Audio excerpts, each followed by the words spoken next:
Hello and welcome to Blogosphere, Serious Influence, the podcast all about the business side of the influencer industry. I'm Alice Audley and I'm the founder of Blogosphere. We run events, a magazine, an influencer network, and now a podcast too, which I'll be presenting. If there are any questions about the influencer industry that you want answered, please do drop me an email at alice@blogospheremagazine.com. We're delighted to announce that Series 3 of Serious Influence has an exclusive sponsor, the music licensing platform Licked. Licked provide commercial music from real labels for licensing into creators' content.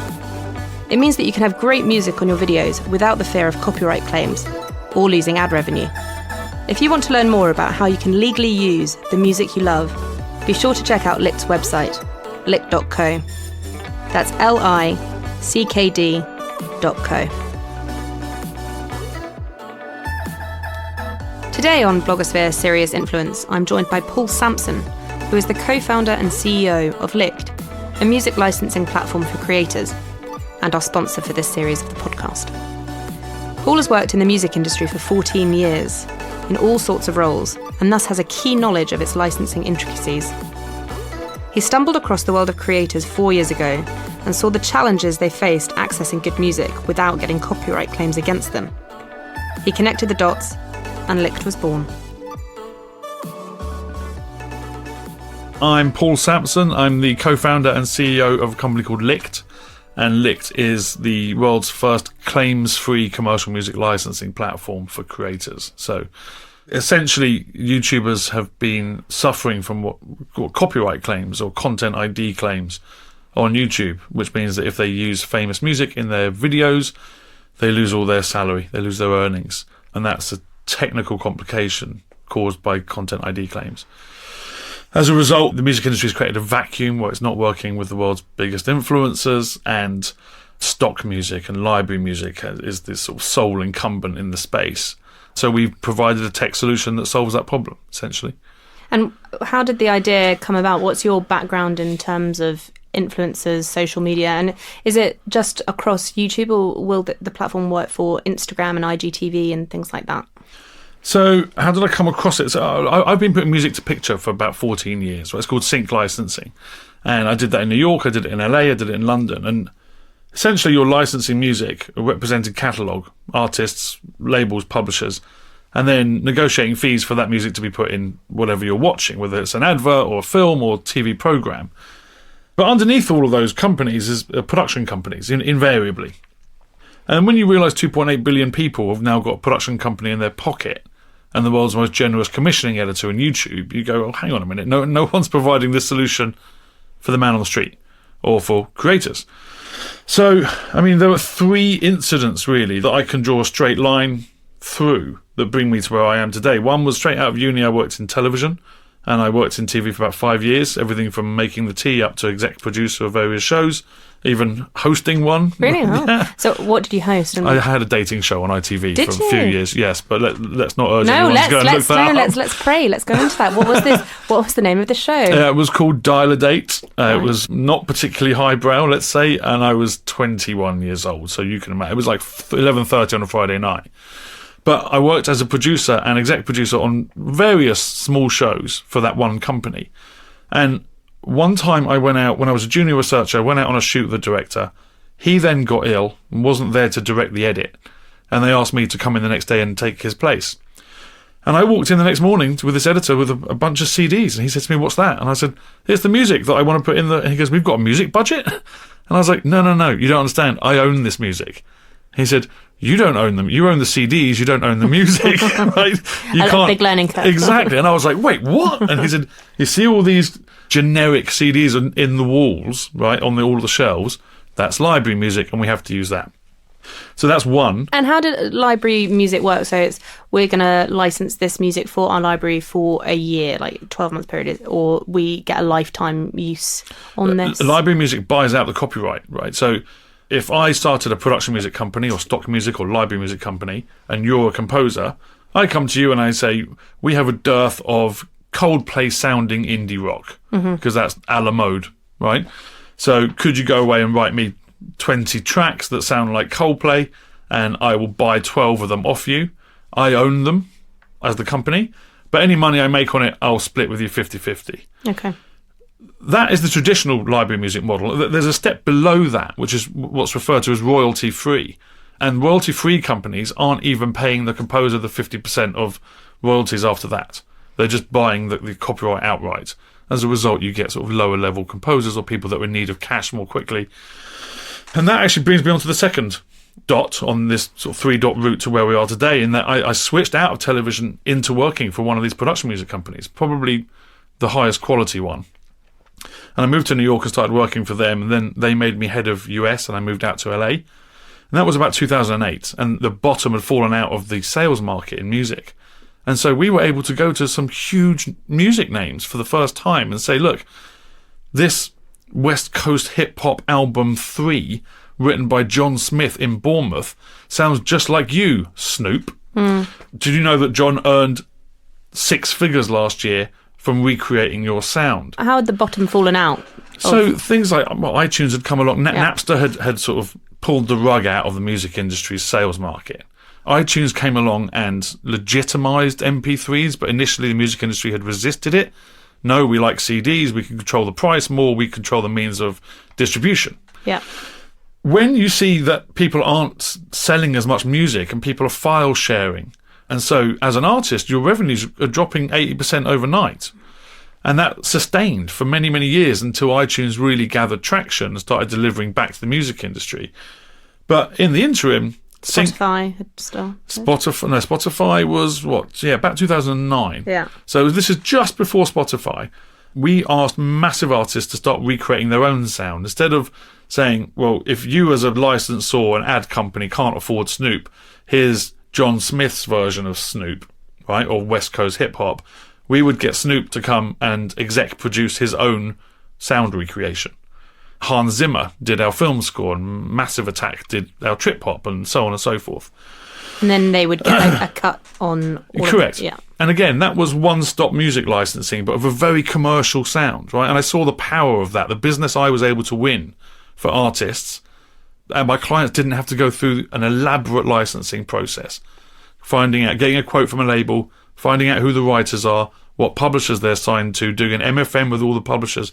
It can take you 8 weeks to clear one song, and that's if you've got a business affairs team, time and budget. And then I guess the last dot was about 4 years ago.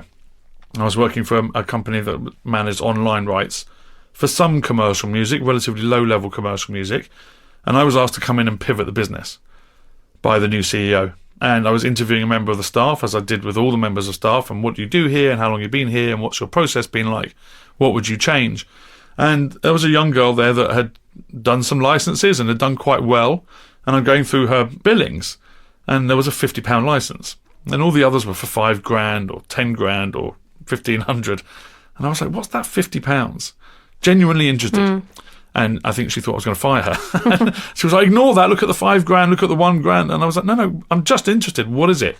She said, I don't know. It was a YouTuber. I don't know why they kept bothering me. I just did it to get them off my back. Oh. And I said, wow, how have I not thought about this? What's happening on YouTube? And then I went into the forums and I started reading the Reddit forums and the YouTube forums.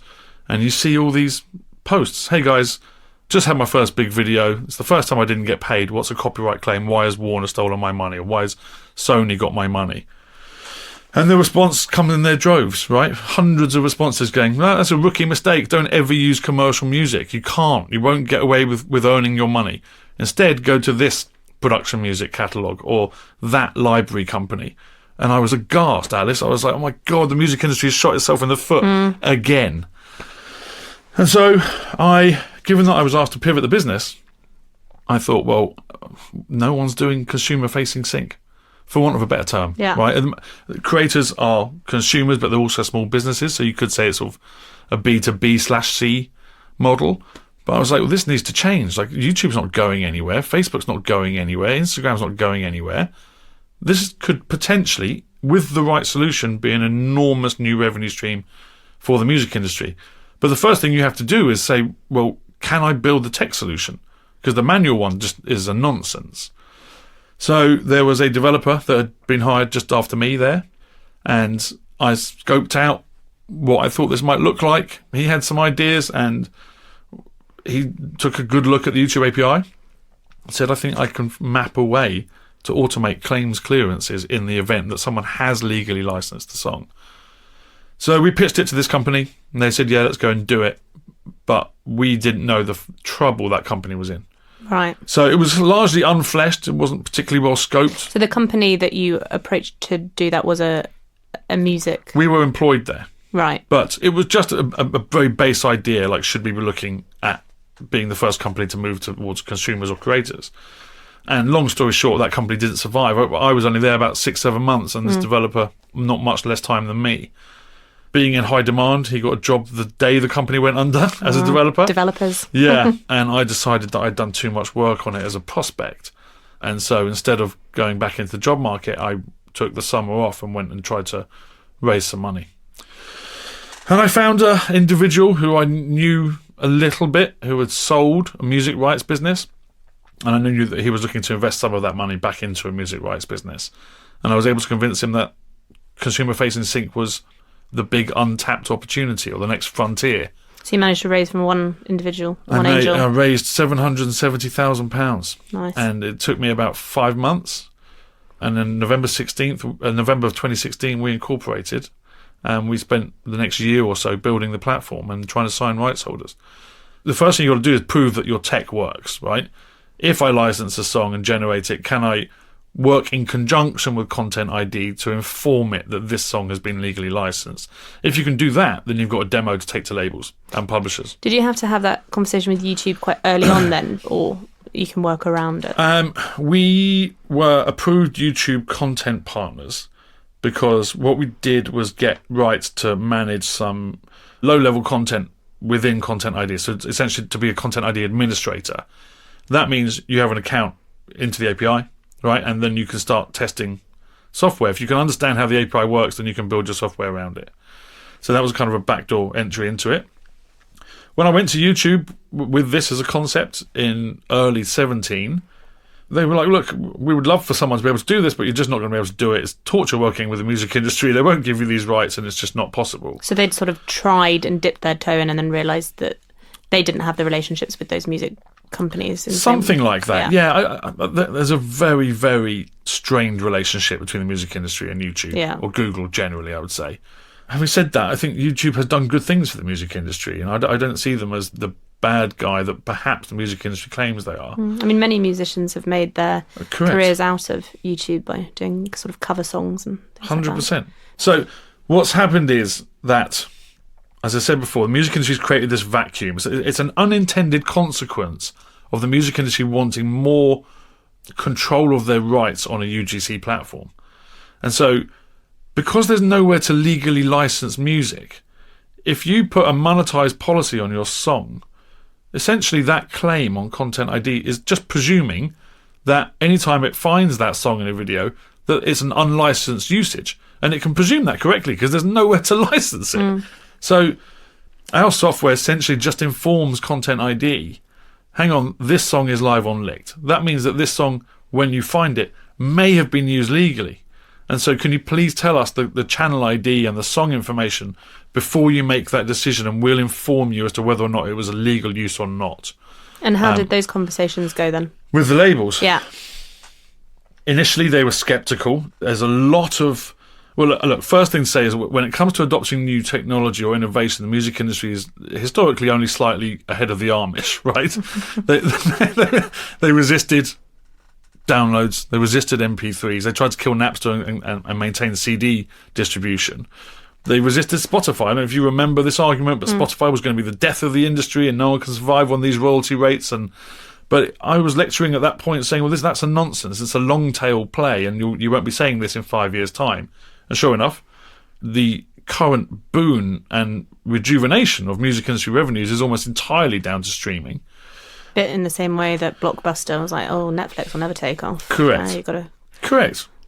Exactly that. So the first response I got from the music industry was, and it's worth saying there's very different responses between the big boys and the small and medium-sized enterprises in the music industry. What I learned was that the music industry, while it has a lot negative to say about YouTube, actually really likes the size of the check it gets from YouTube. It just doesn't like how it breaks down per view. Because when it reads view, it hears stream, right? And that doesn't compare to Spotify and so on, and that's what they call the value gap. But the small and medium-sized enterprises, small labels and publishers and medium-sized labels and publishers that don't have 60 offices worldwide and couldn't possibly access a network of influencers that we purport that we're going to go out and market to, would say, look, absolutely, let's give this a shot. And if you're going to spend the money marketing the music, then good luck to you. So we signed lots of small and mid-sized labels. And then it was a case of just proving our credentials, really. We had to put a lot of security into the platform that showed them that what we were going to do would not cannibalize their existing UGC revenue. So the first thing was, okay, we have to be able to identify the difference between, say, a lyric video and an art track versus a creator video. Because I don't want someone coming to the platform, and neither does a big label, and saying, well, you can license Single Ladies by Beyonce for £6, put it up on a lyric video, and then you take home the 50 grand that comes from the 5 million views. That's label revenue. Yeah. Right? So, okay, how do we detect the difference between one of those videos and a genuine editorial uses by a creator? We wouldn't have got anywhere without doing that. From the majority of their revenue from user-generated content, how does that work then? Okay. What were you worried that they would think you were going to cannibalise? So if I put up a video today with a piece of famous music in it, I'm not a monetising channel, but I'll still get a copyright claim. There may or may not be depending if it gets 100 views or more, there may be a payment made from there. There may be some videos, and remember that UGC revenues before the threshold was 1,000 subscribers and 4,000 hours. There was a lot more bottom feeding coming from the music industry on a plethora of videos that were all using commercial music. When you point out to them that 90% of all views on YouTube are coming from the top 3% of channels, then you're saying, well, actually, you're not even across all of YouTube. You're not even across 80% of YouTube, right? And some of those 3% of channels that are generating 90% of the views will be the music industry themselves, the artist channels and official video channels. But a lot of them are your audience, right? And you're saying, why have you created a vacuum where your artists share an audience with these creators, and yet they're the only demographic on YouTube precluded from working with your music? It doesn't make any sense. And so when you combine those two things, say, I'm going to prohibit our service cannibalizing your existing UGC and create a route to market for you for new releases with big influencers, and you win the marketing departments over, then you get pushed through the rest of the company. And that was our Trojan horse. I didn't go to catalog. I didn't go to the sync teams. We went to the marketing teams and said, look, when you've got to make X amount of songs a hit somewhere in the world every quarter, you have an office address, a mobile number, and an email address for the Spotify playlist that you need to lobby in each territory. You have the same information for the radio plugger, station genre by station genre, country by country, station by station. How do you find the YouTuber that likes that music? And, well, we ask the intern who they're watching and then we tweet them. Okay, well, there's no data-led route to market for you. If we could build that, would you want to work with us? And the answer was a resounding, can you build it yesterday? Great. So, and we haven't built that yet. We're scoping it because there's no point building it until you've got an audience. But that's how we got. I mean, my first investors told me, you can build this, you can build the single best licensing solution out there without the major labels. You're not going to get them. They'll never do this, or never pre-clear. You'll never get those artists' third-party representation and so on. But understanding that single pain point for that department at a label meant that we managed to advance conversations with almost all the majors now. So you've got two sides to the business model. You have the creators that are going to be licensing, and then you'll do a profit revenue split with the label, and then you can take a commission on that as well. Do the creators have to be monetizing the video to be involved in the platform, or can they just buy? Do they have to subscribe to it? Can they buy a one-off? Like how does that work? So at the moment, the model is a la carte licensing. For me, the only reason to use Licked is to protect your revenue. So if you're not monetizing, you can use us because you think you might be monetizing in the future and you want your back catalogue safe. But if you've not got revenue to protect, then you could use anything and get a copyright claim, and it's not going to affect your earnings because there are no earnings. Yeah. But also having good music on your content actually improves the quality 100%. of your whole channel. So it's a good thing to invest in. I completely agree with you. Okay, I'm doing a sales pitch for you now. Yeah. So the way the model works at the moment is it's not a rev share yet. A rev share would involve us having access to creators' AdSense accounts, and a lot of the big ones have already got that relationship with an MCN, and they can't do it with a second party. Down the line, I think we'll move to subscription, or we'd like to, but we have to prove the model for the music industry before they'll let us do that. At the moment, you sign in with your YouTube channel. We work out your average video viewership. From there, we can estimate projected earnings, and from there, we charge you 10% of that. So it's a single fee for the single use of a single song in a single video. And people can do that now? Yeah, absolutely. We are now up to, 1,500 plus labels and publishers signed. And I think the biggest one up until recently, when we announced it in February, I think, is BMG. BMG is the third biggest publisher in the world, the fourth biggest label in the world, and they signed a master and publishing blanket deal with us. And that is starting to allow us to put globally recognised names and faces on the platform. Yeah, what sort of names do you have then that come through that? Creators I think could... Mel C went up recently, a Beck song went up recently, Snow Patrol went up recently, the Kinks are up there. We had a Boys to Men track up, which we had to pull down, but it will go back up again soon. We've had Fatboy Slim, all Amazing. sorts, yeah, and there are deals that I can't talk about, which are coming down the line. But considering everyone in the music industry told me we'd never do it, we've moved mountains. There's all sorts of concerns and restrictions around. Do you have to approve a creator to be on your platform to use it? No. What we have said is that, there are typical restrictions around using music in content that I know from my experience licensing were just no-brainers for me to rule out from the beginning, because I know that I wouldn't have got them licensed in my B2B life. Why would I expect it any different now? Things like tobacco, firearms, military, religion, charity, pornography. So a lot of what we did was go in with an offer that I knew, put it this way, if I was naive or green in the licensing space, I could have wasted another year learning that they weren't going to give me those rights. Yeah. Right? So does your tech find those channels then? Correct. Yeah. So we're blocking any channel that is categorised in that way, or that has previous with content in that way. And then also there are certain brands that they won't want dealing with. And so we're doing as much as we can. But that's an automated process, or do you have a AI to track that in its first instance, and then a human team to double check? So the software we've built that plugs into the YouTube API will report that to us. Any channels that have a history of working with said brands, we can block those channels from viewing label content that doesn't want their music used with brands. So like I said, the small and medium-sized labels and publishers are like, go out and make us money even with brands.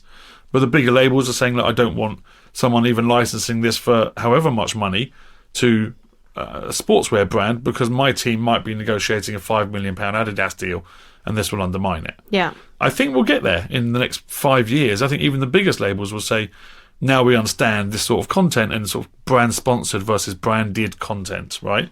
Sort of creator editorial, but with a product review. I think we'll get there. But because YouTube itself are doing a lot around sort of safety and channels. They are, and we're trying to mirror that as best we can. If you, Alice, had never heard commercial music on TV growing up, you would think that, or even recently, you would think that the heads of the broadcast networks and the heads of the music industry were dinosaurs without the foresight, will and vision to ensure that the ongoing democratization of music that we've seen in the last 15 years extended to the primary way you ingest content, or television. Well, that's exactly where we are. Gen Z and millennials are ingesting all their content online, and the music industry is not being heard. Now, that's nonsense to me. And I guarantee that in 5 years, the entire industry will look back and go, do you remember when we made it hard for influencers to work with our artists? It's a nonsense. There's history in this, though, right? I think it was in the 40s or 50s, there was a restriction called needle time with radio play, right? So labels and publishers put a restriction on radio stations from playing any more than 30 seconds of a song on radio. I was going to say, isn't that fair use? Isn't that sort of... It's slightly different. Yeah. They were genuinely worried about if radio stations played any more than 30 seconds of a song, it would negatively impact sales of the record. And then some bright spark, and I mean that genuinely, said, well, shouldn't we not explore what playing the full track over and over and over again does to sales, and then make the decision? And now radio has done what it's done over the past 50 years for sales in the music industry. And you've got radio labels using payola to try and get on rotation and all sorts of tricks to get on that rotation. And I think that's where we are, is that each new media stream for the music industry, they view with real caution and real fear about how it might upset the status quo, especially when things are going well. Yeah. So, but you gotta... yeah. If I walk into the business development department at a major record label and say, look at this new service and I need you to take a chance on me and look at this compelling business case, I get that there's fear involved with that. You're asking someone to stick their head above the parapet internally at that label and vouch for your business. Whereas they can get their bonuses, keep their jobs just by increasing Spotify revenues or streaming revenues in emerging markets where there is a lot of growth to be had, rather than spending time vouching for a startup that they don't know, they might not have the talents to see this through. So you have to convince them really, really passionately and forcefully and compellingly of the business case for them to move. You talk about the music industry being sort of slow to adopt new technologies. Do you think that we're just in a position now where we've had the birth of social media, the internet in like 88, and that there's just now such generational chasms that there is a lack of understanding and willingness to listen to generations more so than before? I mean, this is sort of a bigger philosophical question, but you know, we get the Gen Zs being called snowflakes and all of this stuff, and actually, you know, they're campaigning, they're interested, they want to really have purpose-fueled lives. I think there is a knowledge gap in certain departments, and I think, I mean, look, let me be clear. The people that typically that we have dealt with at the labels and dealt with the most are typically the people that want to innovate. So there are some really good people at a lot of these labels, including the majors, right? These companies, though, are such behemoths. You've got 60 offices around the world and global board sign-off needed for any new venture. You end up in the weeds with the legal departments. And understanding how you manage that process was a big learning curve for us. How do you resist the gatekeeper or embrace the gatekeeper? Are you a revolutionary or do you want to evolve with them, right? That's why, actually, I'm not sitting here telling you that we've signed 3 major labels, because we needed to get beaten up by one to learn what the next fight was going to look like, or how not to have a fight the next time around, right? And say, actually, we've done this, we've been through it once. Let's not try and fight 3 people all at one time. Let's get this deal done and work out where we can progress, and then take that deal to the other 2 and say, look, there's precedent now, right? We've done this with a large label just like yourself. This is what the deal looks like, and we've been through 3 years of refining this to know that we're in a good place. Can we now move forwards with you? Did you think when you started out and launched the business just how hard the entrepreneurial journey would be? No, do you know what? I didn't. I knew it would be difficult because everyone told me you'd never do it. And I realised that this was such a compelling new space, and that however much Sync was a high revenue earner, although not percentage-wise, but for the music industry, it couldn't possibly compete with a potential 7 billion customer interface, right? But there's a funny story about what my seed investor actually has become my business partner, right? He invested a lot of money in the business, and now he works for the business 5 days a week. But that was after about a year of us incorporating. And he said to me when I was first days, right, so what do I need to learn about being in a tech startup? And I said, well, you can't enjoy any win for longer than 24 hours before someone's going to kick you in the nuts, right? We get bad news more than we get good news. But every bit of good news we get helps us try and get the next piece of good news. How do you balance that then? Do you feel that the highs aren't necessarily as high because you have to just be permanently expecting the lows, and just you to protect yourself, then you just sort of tried not to get as disappointed, but then you can't celebrate in the same way, if that makes sense? So it's literally like, for my sanity, just plan for the worst, hope for the best, sort of. Yeah, I'd love. How's it been for your mental health being an entrepreneur? I'd love to tell you that I was that balanced or that I had that capacity. It's amazing how quickly it comes, though, isn't it? It is. It's like being in a boxing ring. My CTO is incredibly grounded, and I can tell him something that has never been achieved before in the music industry. And I'm not saying that I've achieved it, that we have achieved it. And he'll go, yeah, great, okay. Right? Because he's constantly in the weeds of just like, look, we've got to make sure this whole thing sticks, right? I have got to a place where I don't believe I've changed the world if we sign a massive deal, but I like to celebrate the wins because I know there's a big no coming around the corner. And that's also important to celebrate for team morale. It really is. And the journey, if this goes where we want it to go, I want to look back on these years and go, do you remember that ride? You know, and actually, as the team grows, I want them to celebrate the wins because a lot of our team have come from the influencer world and didn't believe this was going to be possible. And I can celebrate with them as well and say, look, we told you we were going to try and make this happen, and now it's slowly happening.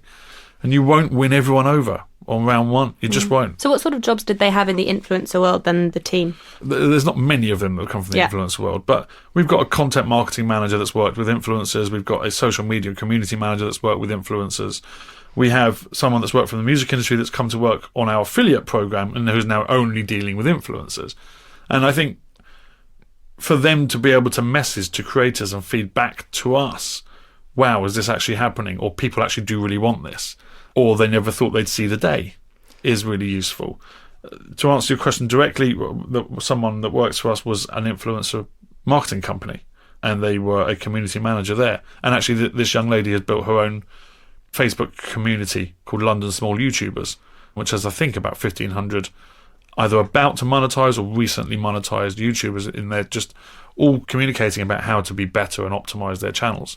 Are those the type of creators that you're looking to onboard now, and what are your processes to onboard creators apart from the obviously hiring people that do have those direct relationships as well? It's probably the single biggest question. The whole process has been a chicken and egg scenario. Do we go and spend marketing budget before we've got famous faces on the platform? How do you get famous faces on the platform? Or convince them you've got an audience, right? So you're constantly making a small win on one side and trying to leverage that into another small win on the other side and going back and forth between those. We have a very specific and unique challenge ahead of us on the marketing side. Every influencer marketing agency in the country has heard this come out of my mouth, has told me they can find a solution for it and can't. Yeah. And so we're going to have to solve it ourselves. I was going to say that, have you thought about using an influencer agency? Absolutely. But you decided that you will be doing it in-house. We still do use some for some bespoke work and for various things that we don't have bandwidth for. Like what sort of things? Well, like if we wanted to sign creators up to create some branded content promoting Licked. Okay. Right? I don't have the bandwidth. We're now 15, 16 people, but the marketing teams are maybe only 4 or 5. And there's a lot going on. So we might hire an agency on a project basis and say, this is our brief on who the type of creators we're looking for. Could you sign up 5 or 10 and we'll approve them to help us with sponsored content? Have you worked with multiple agencies? Or just pick one? Yeah, we have 3 or 4. Have you been burned by any? You don't need to name them. We have, yeah. Absolutely. What was it that they did wrong? I think everyone thought that they could solve this problem we've got. And the problem we've got is our route to market, we believe, has to focus on influencers that influence other influencers, right? If you think about influencer marketing, it's typically a reasonably sized brand with a new product or message that it wants to get out to a wide consumer audience. I'm not going out to 7 billion people. I'm going to 2.5 million YouTubers. So I hate to name names as an example, but let's say I asked Zoella to do a post. I don't know what it would cost. Let's say it's £50,000. Well, if Zoella isn't being watched by other YouTubers who want to be better creators, I'm just going to let a bunch of 12-year-old girls who want makeup tips know that there's a music product out there. It's not a good spend for me. Identifying who YouTube creators are watching and who holds influence over them is a unique challenge for us to solve. And lots of influencer marketing agencies have said, we can really help you, and I've gone, okay, well, show me a data-led solution for this. And there isn't one. It's not that they're bad, it just doesn't exist. It's just about actually infiltrating the community authentically. It is, but we landed on something which we think we can put a stake in the ground on, and that is travel vloggers and filmmakers, because we've noticed that the most talented travel vloggers and filmmakers have their videos analysed and reviewed by other YouTubers who are watched by other YouTubers looking to learn how to be a better creator. And that is the definition for us of an influencer that influences other influencers, right? If I've got 1 million subscribers and I get 250,000 average video views and I spend a month making a video, and then another creator who is half my size spends his videos analysing mine and telling other creators, I think Paul used this drone to get that shot, I think he used this effect in Adobe Premiere, then I know that that is a very focused and targeted audience of people that are looking to become better creators. And if you want to become a better creator and you've got high production values, then better music from your favourite artists is a thing that you might get a kick out of. So I think a lot of creators do want to pass on tips and educate. You'll be seeing most creators over lots of verticals talking about what camera equipment they use and which the latest Canon isn't particularly good for vlogging and things like that. But I know from experience this is something, the music battle is just ongoing. But I would love to be able to put good music to my content. It's a nonsense that you can't. And look, the mission for us, the shortest way I can put it for you is Spotify for creators. I don't see why you shouldn't be able to use anything in your playlists, on your videos. If you can work hand in hand with the label, with the artist, and compensate them fairly, then why shouldn't you be able to? You go back to the 21-year-old Paul in the edit suite, I said, no, this is my music, right? That's how people feel. People feel proprietary about their favourite artists and their favourite playlists, and the idea that they shouldn't be able to find a way to legally license it is a nonsense. Now, for me, that doesn't preclude production music. Production music is the incumbent in this space. There's a company called Epidemic Sounds that's got hundreds of thousands of YouTubers using them. And fair play to them, right? They've provided a solution when the commercial sector wouldn't. So I've got no problem with that. And as someone who worked in production music, I put production music in major movies. And Breaking Bad, I did a series blanket for it so that they knew what they could budget for the big songs, right? So I know the best productions in the world are sort of underscored with stock music or production music, but then they're peppered with big hits from really emotive stuff. And a creator should be able to license both. In fact, in our long tail plan, we will be incorporating production music because production music does something really well that commercial doesn't. Fantasy, adventure, comedy, dramedy, effects, drones, right? You don't get that from an Ed Sheeran song. So we will be providing both in the next year or so.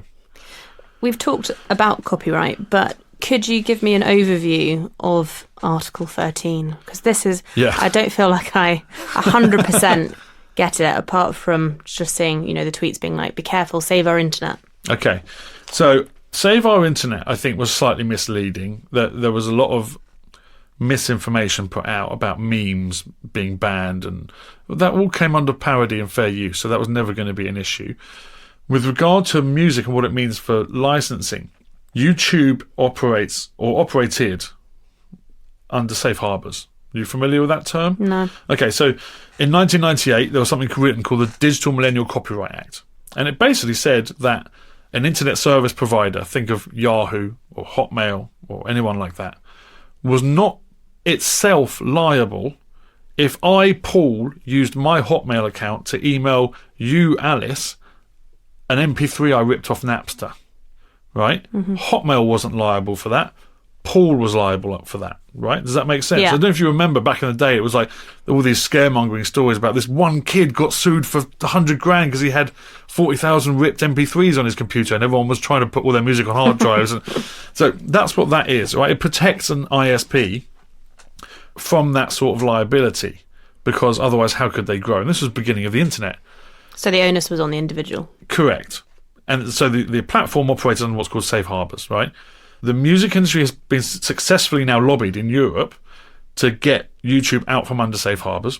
The copyright claim sat with the user on a channel, and it was the user's liability. What Article 13 passing means is that in 2 years, the liability for the infringed use of a song on YouTube will lie with YouTube, not with the channel. So that's quite scary for YouTube. And whilst the music industry has won this battle, it has to be very careful not to lose the war, because if you were YouTube and you said, okay, well, I'm now liable, you can sue me for any of my users putting up a song without me noticing, I'm now liable for that, then you might be so inclined to block all commercial music. Now, I don't think they'll do that, but what I mean by winning the battle and not winning the war is I'm walking into labels and saying, look, you've got this past.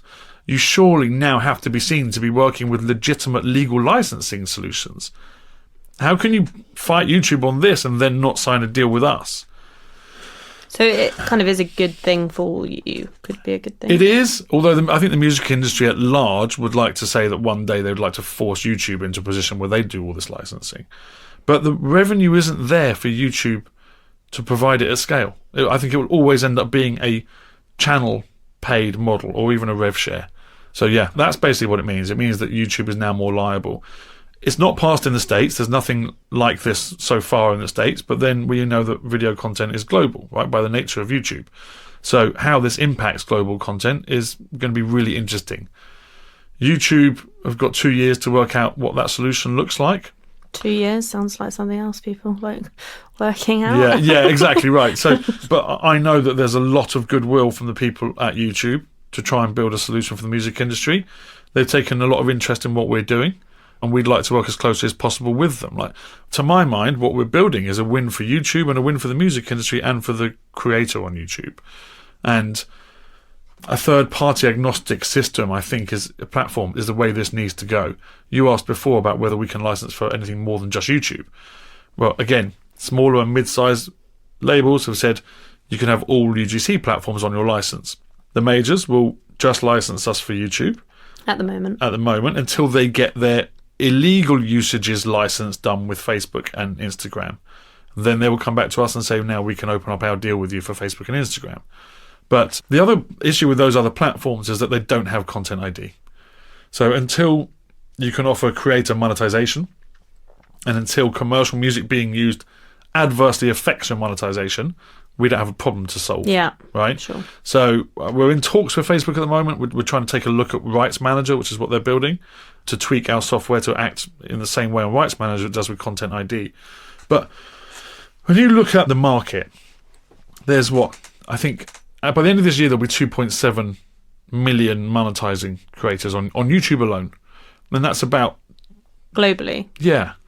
It's about 4% of YouTube channels, something like that. Let's keep it simple. 2 million channels, right? Yeah. January of this year, it was 2 million. They're all putting up 5 videos a month, on average, right? 4.7 is what our data tells us. So let's call it 5. That's 10 million videos a month, 12 months a year. It's 120 million videos. Now prices start at £6 and go up to 200 and something. If we addressed 100, we got 100% market saturation. It's a huge revenue stream for the music industry and a solution for creators. And that doesn't count Facebook and Instagram. Across them, they've got 3.5-4 billion profiles. When they implement Rights Manager, if we said 4% of YouTube channels monetized, if it was even 1%, you're looking at 40 million channels. It's 10 times bigger than YouTube. So when I get resistance in the music industry, I'm really frustrated because I'm just saying, what do you think's happening here? Like, you've missed the boat on YouTube. There's about to be 2 more platforms come into play that are 10 times the size. Now is not the time to doubt the size of the YouTube market. Now is the time to future-proof yourself for what is not going anywhere. There will be more UGC platforms. There will be greater and greater content production within each generation that passes or comes to pass. You need to future-proof yourself for it. And yeah, it's frustrating when you get resistance. There's a lot of sort of old-school thinking in the music industry, and a lot of... Traditionally, they monetize scarcity, and they don't like this ongoing democratization. You mentioned future-proofing there, but what do you think that we are going to see next year in the influencer industry, creators, and then also in the music industry over the next year? Oh, it's a good question. It's my last question as well. Oh, is it really? It is. Okay, so what do I think is going to happen in the influencer sector? Yeah, and what would you like to see as well in the influencer sector? I think I'd like to see a lot more accountability, a lot more integrity in content being made. I think there's a movement towards that. I think that it's been somewhat self-policing, and the reaction to people like Logan Paul has been quite vivid and vociferous. as well as platforms sort of clamping down on fake followers and things like that. So I think that whole brand safety, integrity and truthfulness around whether you're being sponsored, just the self-policing of the community, I think, an ongoing increase in that. And the music industry, I mean, it goes without saying, I want more labels to think more forward and start working with companies like us. Look, right now, we are the only company doing this, in the same way that Spotify was the only company talking about streaming 10 years ago. If we get this right, there'll be people that follow us. And I was going to say, are you worried about competition, or just knowing how hard the journey sort of has been, and all the, you know, intellectual property that you now own and the tech, and that you feel a bit sort of safe? No, look, I think that competition means we did something right. Yeah. If there's never any competition for us, then we probably aren't around. So I think we have to be ready for that. And what we would like to engender is that sort of first mover advantage and brand advocacy of, look, we solved this problem for you. If I could say anything to the greater community, because I get this a lot when people hear what we're doing, get very excited, and they go, oh, have you got ASAP Rocky? And I go, no, not yet. And they go, oh, and move away. And I would say to them, don't get annoyed with me that we haven't got ASAP Rocky. We're working on it. And the only way for you to get access to ASAP Rocky is to get behind us now. I'm going out there fighting your corner in dark and angry meeting rooms on my own, and have been doing it under the radar for 3 years. Now I need to build a movement. Now I need an army, right? You want ASAP Rocky? Search for ASAP Rocky on the platform. I'll take 1,000 missed searches into the label and go, look at what you're missing. And I'll serve you the closest thing I've got, the next biggest hip-hop star. But to abandon this cause, this movement, at this time, is not the way for us to solve this problem for everyone going forwards. And that's what I'm trying to engender when I speak to creators, is get behind us, guys. This is your fight and our fight. I'm not the music industry. I'm on your side trying to change the music industry, and we can do that together, but I can't do it alone. A big thanks to Paul for coming on the show. You've been listening to Blogosphere, Serious Influence, with me, Alice Audley. Join us next week for a brand new episode. Until then, be sure to check out blogospheremagazine.com for more influencer industry updates. And why not invest in a subscription to our essential magazine whilst you're there?